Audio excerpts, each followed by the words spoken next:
Hey y'all, my name is Emma Harrison. Today I wanted to share with you the life and achievements of one of the most successful U.S. field commanders. General George Smith Patton Jr. was an eccentric, dedicated, and severe individual that overcame challenges to become the leader and writer he was. It was a little difficult to narrow down sources because there's just so much interesting information about him. But the sources which we'll be using today, which I'll give you the complete information for at the end of the video, are Patton, Legendary Commander by Martin Blumenson and Kevin Heimel, and 21st Century Patton, Strategic Insights for the Modern Era by Daniel Furman and General George Patton himself.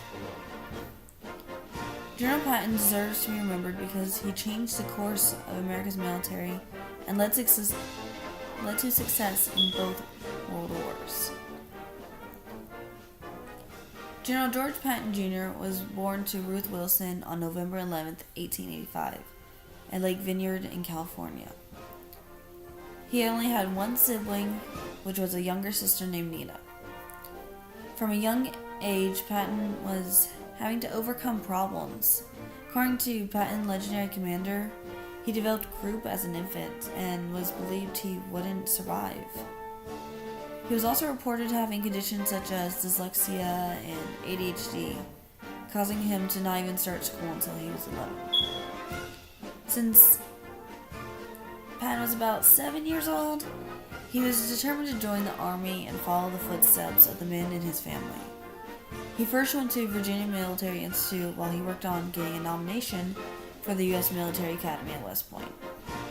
His learning deficits made him have to reread everything and memorize information just to get by in his classes. After about a year, he was accepted into West Point. Patton initially had to repeat his first year due to failing a few classes, but by the end of his time there, he managed to increase his educational standing drastically. When he graduated in 1909, he was given the choice of cavalry, infantry, or artillery. He chose to branch cavalry. In 1910, at the age of 25, he married his wife Beatrice.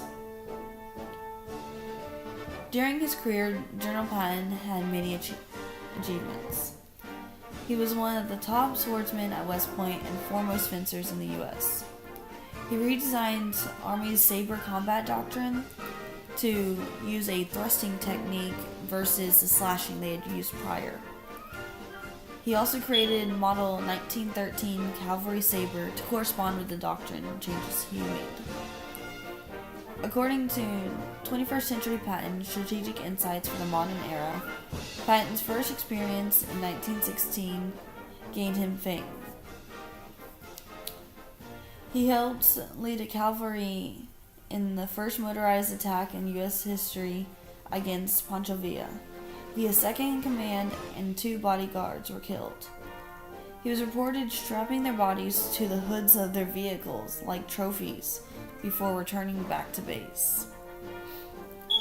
When World War I broke out, he was recognized for his leadership when he was the first officer assigned to the U.S. Tank Corps. After the attack at Pearl Harbor in December of 1941, he was given charge of the 1st and 2nd Armored Divisions. He was said in Patton Legendary Commander to rule with an iron fist. This, paired with his so-called lust for battle, put U.S. forces back on the offensive against Nazi troops in 1943. About a month later, he turned over his commands of those troops and to command an invasion of Sicily, which ended up being a success. During World War II, the German forces saw him as the best commander the U.S. had. 21st Century Patton states he led a fictitious force that pretty much distracted the Germans, allowing allies to land on Normandy on D-Day. And it actually ended up distracting them for about 3 or so weeks after the fact, thinking that it was still real forces and that they were still going to try to come and invade. Patton led the Third Army through northern France after the First Army broke through the German line in pursuit of Nazis. This played a key role in frustrating the Germans' counterattack during the Battle of the Bulge. In 1945, he led his army across the Rhine River into Germany. During this, he captured 10,000 miles of territory and helped liberate the country from Nazi rule.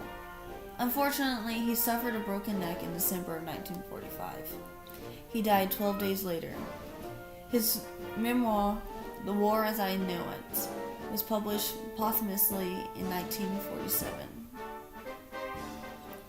Patton was known to have formidable aggression and to get in trouble for the things he said. However, he was seen as the best commander by not only his men, but enemy forces.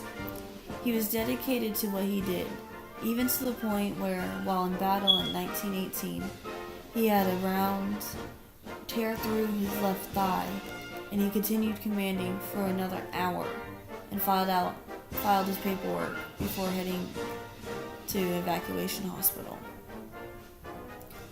He overcame his learning disabilities and changed the U.S. Army to this day with the policies he enacted, the way he led, and the tactics used in battle. For this, we should continue to learn and remember him.